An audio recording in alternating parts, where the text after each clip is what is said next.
Well, I put us on the record, so for the sake of everyone watching, let's kind of kick off the blab. I'll introduce us, and then Blake will Blake will roll in with how blab works. Well, thanks everyone for joining us. We're the App Show, a weekly webcast interviewing the most amazing UFO abducted individuals in the world. My name is Will Lopez. I'm founder of advisorfi.com, based out of South Florida. I'm one of your co-hosts. Also co-hosting with me is Blake Oliver of CPA.com. Super awesome gentleman, swell guy.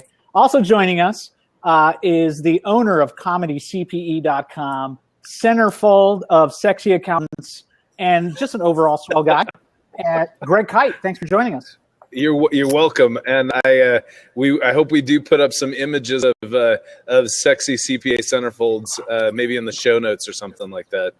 Yeah, we'll take you there. You may not want to click on the link though. We should definitely make that happen. Who's that guy that from the Academy Awards that looks like Matt Damon? That accountant? He could definitely. Oh yeah, I know. I know who you're talking about. I remember that. So, yeah. But I don't remember his name. I don't either. Nobody does, right? We're accountants. Yeah, he'd be July. He'd be July. Is that the good month? I've never. Yeah, that's prime real estate and sexy calendars. Oh, because that's where the fold is.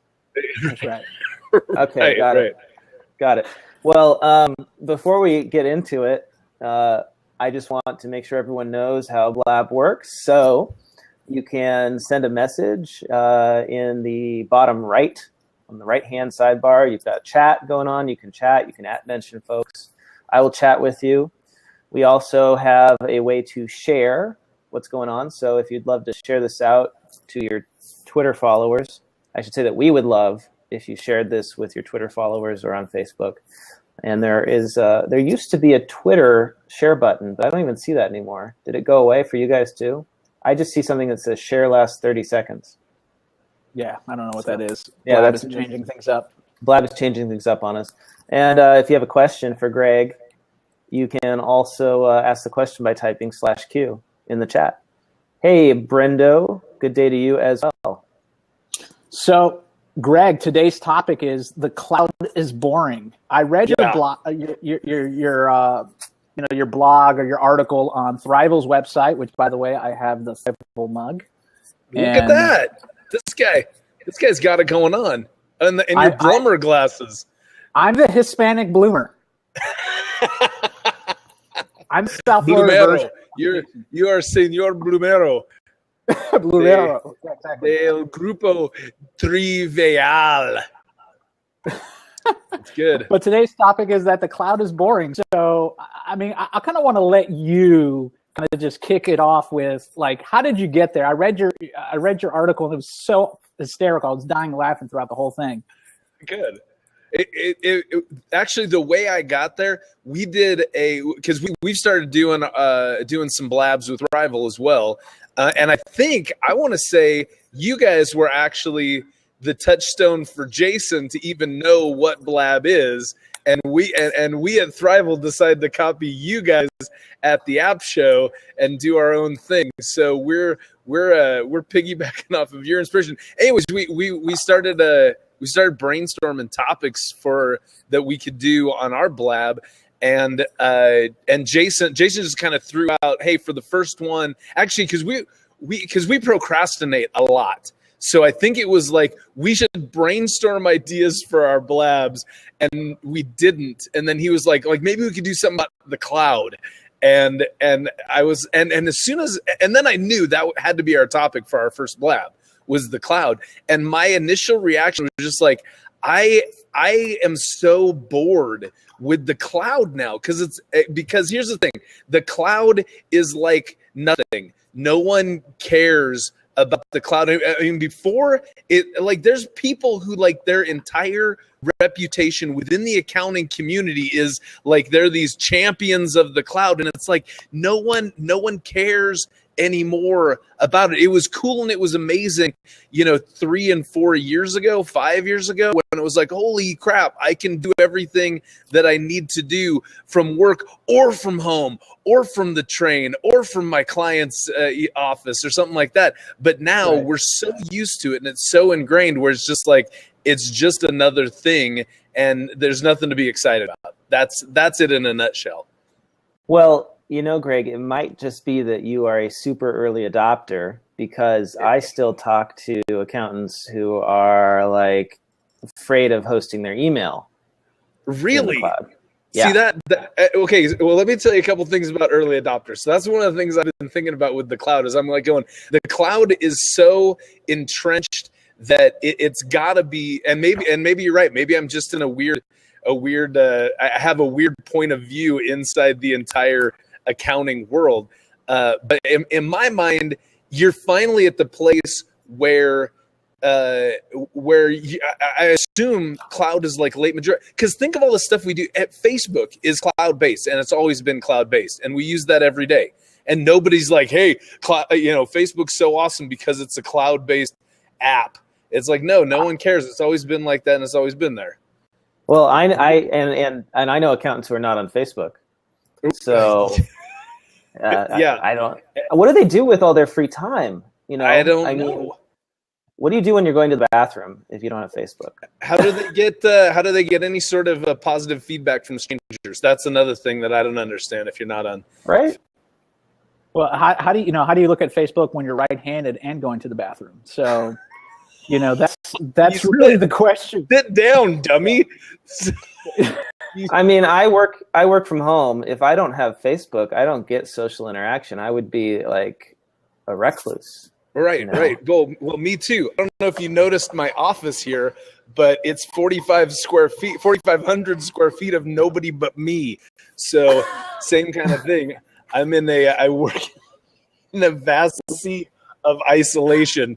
And we just lost your video. Actually, apparently you are in such a remote location that the signal cannot handle the video feed. It's a pretty overwhelmingly cool place that I work.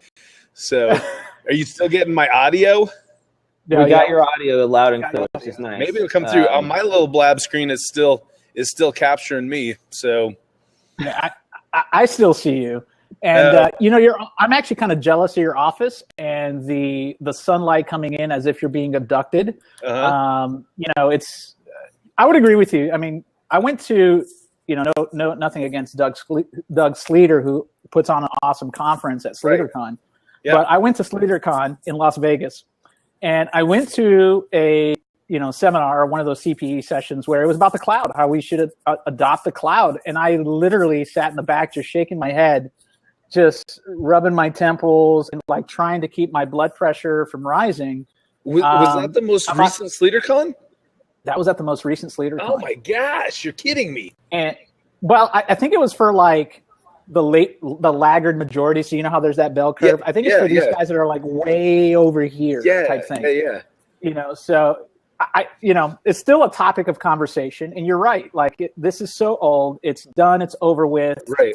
You need to embrace it. You're way behind the times. You're going to die like the dinos. Right. So, well, I think people who are still championing, I mean, this is something I think I said in that blog post, is that I feel like people who are still championing the people who see themselves as champions of the cloud are a lot like the Civil War reenactors, where it's like, it's done. The war's over. Nobody needs to relive that. Just get on board and get in line and stop making a big deal about it, because it's not a big deal. Because I think right now, as people look at different software that they use, all that they're caring about is, does this software meet my needs? The biggest concern that accountants had about the cloud getting going was security. Is the sensitive, confidential information going to be secure on the cloud? And my take on that is that everybody's like, it's as secure or more secure than stuff that you have on premise. Or the other thing is, if Home Depot and Target and Ashley Madison can get hacked, there is no such thing as confidential information anymore. Everything's susceptible. So I think the security issues are just gone. It's kind of like us in privacy. Privacy doesn't exist anymore. Google knows more about me than I know about me. So give up on it. Yeah, and quick shout out to @ignition_Brendo. I mean, he said something hysterical here. He says, when someone asks me if my software is cloud-based, it usually means it's time to hang up the phone. And I would totally agree. That's awesome. That's a good indicator. It's a huge indicator. Yeah. Hey, and by the way, how you doing, Practice Ignition guy? Brando. Good to have you here. We actually Blake and I just finished a 3-part series on Practice Ignition. So if anyone goes to blab.im/appshowhq, we spent some time with Guy Pearson, and they're rolling out some crazy, awesome features that are just going to revolutionize the accounting industry, or anybody really professional industry. We interviewed Guy on our podcast, and he blew our minds. That guy's moving and shaking and making things happen. It's impressive. Yeah. So, I mean, what else so how do we get accountants to stop going to CPEs that are about the cloud? How do we dissuade them from doing something like that to just, actually, there was a guy here in the Palm Beaches, was trying to acquire, our firm and stuff like that. And he basically looked at our model, a cloud-based model. He just literally said to us, it's just not sustainable. And I looked at him like, what are you talking about? Like, wait. I'm still in business. How do you mean that I'm not sustainable? Yeah, that doesn't make sense, because what is that like? That's like somebody, somebody like somebody who's a leg warmer manufacturer saying that the yoga pants industry is not sustainable. Because think about, I mean, there are, and I wish I could think of specific examples, but I know that there are technology companies. You guys might know better than I do. I know there's technology companies who are discontinuing their premise-based services and forcing people to adopt their cloud-based services. They're just going, we're not doing this crap anymore. You got to do this other crap. Do you guys know of any specific examples of that? Because I swear on my mother's grave, she's not dead yet, but I swear on her grave that's happening. If you go on the Intuit product forums, it's basically people terrified that Intuit's going to discontinue QuickBooks Desktop and force everyone to go to QuickBooks Online. Yeah, which they should. QuickBooks, Intuit's been, in my estimation, Intuit's been really dumb that they haven't been just dumping all of their resources into. They've been putting more effort into their online product lately, but they should have been doing that for the last 7 years to make that their premier item, not like they're orphaned. Yeah. I guess we got this because some people want it, so we'll put the minimum amount of work into this thing to make it barely capable of doing what it's supposed to do. They should have been doing that all along, and that's why Xero is such a huge player right now, because they came in and said, we'll make an amazing cloud-based accounting application, because clearly Intuit's not going to do it, so we'll fill that gap, and they've been kicking some ass there doing that. Well, and the problem, and I don't understand how this happened from a strategy standpoint, why is the QuickBooks Online interface so different from the desktop interface? Because if you want to get people to switch, you're just going to piss them off a lot, and I think that's what's been happening, is that people are. It's not the same. Right. So they have a double challenge. Right. And I can't remember who I was talking with, but somebody said that they thought that was the problem with QuickBooks Online, is that Intuit was trying to make it feel exactly like the desktop, but it's just not possible. And I'm thinking, no, I think it's possible. I think you can make it feel. I'm not a computer engineer, so I'm kind of talking out of my butt on that, but I mean, you can do so much amazing stuff and make that user interface so amazing that again, they've chosen not to deploy their resources in a real forward-looking manner to make that product what it could be and what it should be, and instead it gets to be my whipping boy on my Twitter account, where anytime there's some kind of product release, anytime there's news about QuickBook Online, I get to I bash it on there. But Will, going back to what you said, this is an interesting thing. You said, how can we get accountants to like stop going to CPs about the cloud and just accept it and say it's here, get used to it. And even Blake, it goes back to something that you said before. I don't consider myself to be an early adopter at all. I that's not my mindset. But what I've done, and this has not been like a conscious choice of mine. This is just how my life has unfolded. I've wound up being part of these communities of accountants where they're all early adopters, and so I'm like hanging out with these people who it's like, oh, here's something that's shiny and new. Let's check that out. And I'm the last guy in that group to like get on board. But then I think if you look at the bigger picture of the world, I'm the laggard in my early adopter group, which still makes me an early adopter, or at least one of the first of the early majority to get on board of something. And I think that's a very, very real thing, is that if accountants can network with people who are excited about technology, even if you're not excited about even if you are scared of technology, just find people who have raging boners for technology and figure out what their boner's about, and let them figure out what sucks and what doesn't suck. Exactly. When I was doing my MBA, one of my professors had this phrase. He said, "The second mouse gets the cheese." And it's not so much the early bird gets the worm; it's the second mouse gets the cheese. Be the second mouse. Don't be the 150th mouse. Be the second mouse and get the cheese. Have these people who love playing around with technology, play around with it, but you be their best friend. So the stuff that really works, you can jump on that and get that damn cheese. Well, I think you're in the perfect spot, because if you're too early with adopting technology, you often get burned. So You've picked a good spot. You let your friends get burned, and then you do everything that works. My friends. You're like, oh yeah, you should try that new cloud application. Yeah. That sounds really interesting. Tell me how that goes. Yeah, please try it with a couple of your clients and report back. Yeah, right. But that's the other thing, and not just get burned because they obviously technology gets less expensive over time, and you get there. And that, like with me, I just I don't work at a CPA firm. I work in industry, so I'm an in-house CPA for a group of medical office buildings. And one of the things that we did starting this year is we had 5 tax returns that were being prepared by the outside CPA firm. Just this year, I'm bringing 3 of those tax returns in-house, so I'm preparing them this year. But I haven't had any tax software, so I go to my community in Thrival. I get on our little intra web social media, Yammer. We use Yammer. I don't know if you guys have talked about Yammer on here yet, but so I get on Yammer and I ask them. I go, hey, I got 3 tax returns. That's it. What's a trusted? What should I do for software?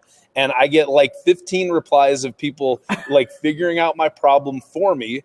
And not only that, I find out. So I landed on Intuit Tax Online as being my thing, because the biggest thing on that, again, because of the pricing getting cheaper as things progress, I'm able to pay. I think I'm paying like $59 per return to use the software. I didn't have to do this outlay of thousands of dollars for tax prep software. I'm just paying by the return. Yep. And that includes my e-filing and everything. So it's not only that it's the best software for what I need, it's also arguably the least expensive option that I could choose anyways. I think that that's something that we haven't talked about, but the biggest change with the cloud is the fact that you can rent the software rather than buy it up front with these huge license fees, right? Right. Yeah. I think that's also part of the reason. I'm glad you brought that up. I think that's part of the reason people have trouble moving to the cloud, because if you're a CPA firm, you've probably invested tens of thousands of dollars in your server infrastructure and your software licenses. And you would think that as accountants, we would understand the concept of a sunk cost. Yeah. Right? That just because you'd hope so. but emotionally, people get very tied to those servers and those licenses, and they say, well, I spent $50,000 over the last 5 years or 10 years. on all this equipment. You're telling me I have to give it up, and now I'm going to pay, X dollars per file for QuickBooks or for Xero. Right. And, it's a difficult argument to make, to say, well, you're going to see increased efficiencies. So in the long run, it's going to be much better. I think people hold on to that.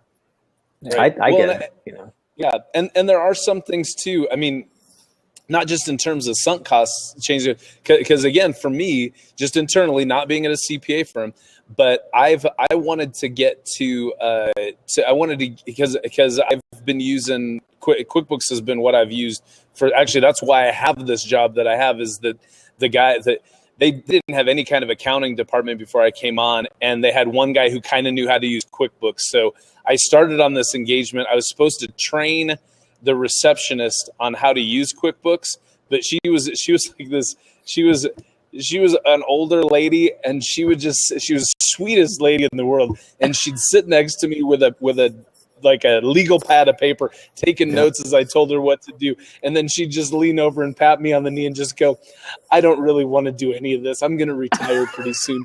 And kind of like, you're a cute young man, and what you're saying is you're giving this a really good effort, but I don't plan on learning any of this. So I ended up getting hired by the company to be the in-house accountant. But like I said, my doorway in was QuickBooks. I always wanted to get to either the place I wanted to go and where we finally got to was hosted QuickBooks, but under our former management, he was way overspending. Our expenses were way out of control. So I couldn't justify saying, let's spend $60 a month to do hosted QuickBooks, when I knew it would cost me like $300 or less to get a premise-based version of it. Now that we're on it, it's one of those things that liberated me a lot and made me so much more efficient. It's unbelievable. So much more efficient. It's unbelievable. Well, you can now work from your undisclosed location. Right. I can, from my kill room. Exactly. And nobody cares. So yeah, but so it's great. But it was Area 51, by the way. Yeah. Yeah, but it's one of those things where we did. I mean, I could, until we made some pretty major changes in our spending to free up the budget. It was an increased outlay that we have to pay to do the hosted QuickBooks. But like I said, it's worth it for what we got going on. So it sounds like the moral of the story here is to have a boner, eat some cheese, and get cloud-based. I mean, that's exactly what you're saying, right? Yeah, or at least have a friend with a boner, eat some cheese, and get cloud-based. Yeah, gotcha. Let your friends experiment. Yeah. Well, I mean that's the way. I mean that's worked for me. I think it's a decent model. So, so I know we have like 5-6 minutes left. I mean, so what is the takeaway? So we can't change other accountants' minds. What do you think the solution is? Like, what is the solution for stopping this craze of talking about the cloud all the time? I think mostly shame. I think if we can shame people, that'll change their behavior. So, and I don't know. I don't think my post for Thrival, I mean, I'd love it if that was a game-changing piece of insight into it. But I mean, I think if we just start calling people out publicly and just going, the cloud's boring. No one gives a crap anymore about the cloud. I think that's going to go a long way, because that's really, the way you get.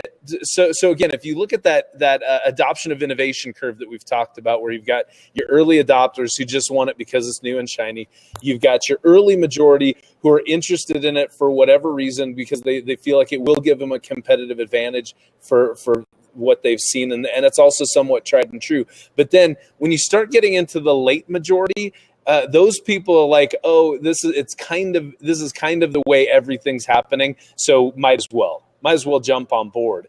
and then the laggards don't get on board until that's like their only option. That's like what you were saying, Blake. When Intuit says you can't buy the CDs or download this off the internet anymore, you got to go to Intuit online. That's when laggards go, well, damn it, now you're forcing me to do this, so I guess I will. That's how the laggards get on board. So we can't, I don't think we can do much. Software developers can do a lot, and I think it's clear that the future is going to be everybody just saying, forget it. I mean, even I've used TurboTax. I mean, it was forever ago that I did it, and you went to Costco and you got the CD. But now, like, I went to Costco and I was just, I don't think it was quite this bad, but I saw their giant display of TurboTax boxes. And I think I was just pushing my cart with this look of like going, what the hell? What's in that box? Do you buy the box postcard that says www.turbotax.com, and that's it. With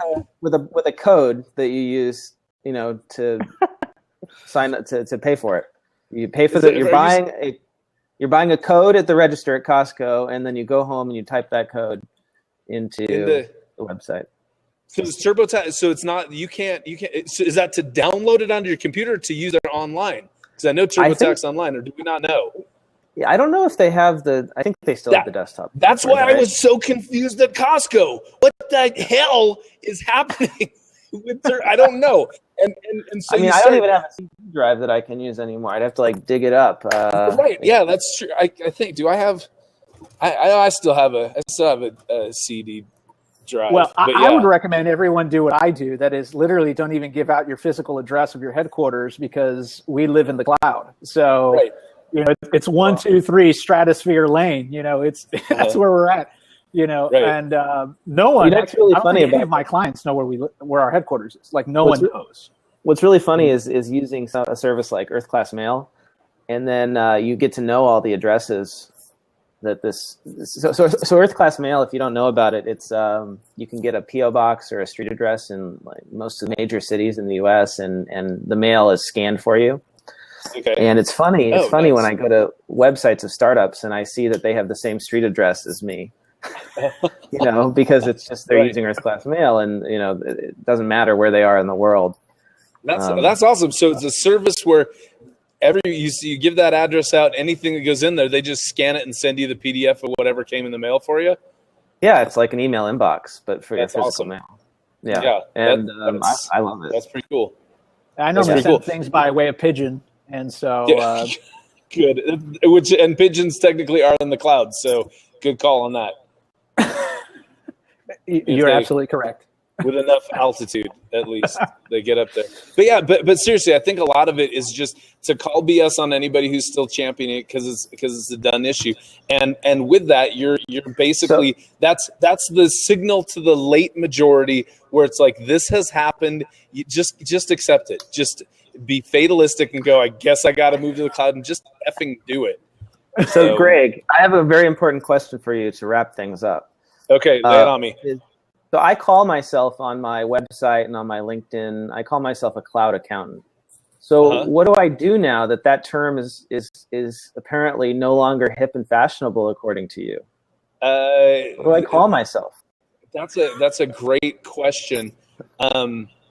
We may have to have you back to answer that question. I don't want to put you on the spot. Because, I would just say you'd have to call yourself an accountant. Really, it's becoming less of a differentiator. I still think the idea, because I think what you're going for is not, hey, everybody, I'm amazing because the software I use is based in cloud. I think what you're going for is you're saying you're a virtual accountant, that I don't care where you live, I can serve you. So I think I've always had a problem. Growing up in the 90s, I've always had a problem with the word virtual because it reminds me of some really, really terrible technology trends like the virtual boy. And remember when everyone thought virtual reality was going to be so cool? Yeah, back in the 90s, and it was awful and terrible. Yeah. Like that. I have flashbacks to that every time I hear the word virtual. Right. Well, I think the idea. I think that's the idea. Is that there has to be some kind of word because you're not signaling that you use cloud-based software and that's awesome. What you're signaling is that you can take any customer anywhere and you can you can serve them in a robust manner, regardless of where they're physically located, regardless of where you're physically located. And yeah, if you hate the term virtual, I don't have the same aversion to the word virtual because I grew up in the 80s before there was technology. So, well, so here's the question: what does the word virtual even really mean? Like not real? So I'm a not real accountant. Well, yeah, I think that's what it's saying because you're not a CPA, so that also means you're not a real accountant. So there you go. That's perfect. Virtual accountant. Yeah, let's end the blab with just a punch to the crotch. I just got taken down by Greg Kite, and it felt so good. Hey, real quick, Greg, for everyone who's watching, I want you to promote yourself. Tell everyone how they can know more about your awesomeness and your being in the July cover of Sexy Accountant. So kind of just share to everyone where they can get more of your awesome feedback. Well, as soon as we're done with this blab, I am going to go and register the domain name sexycpacalendar.com.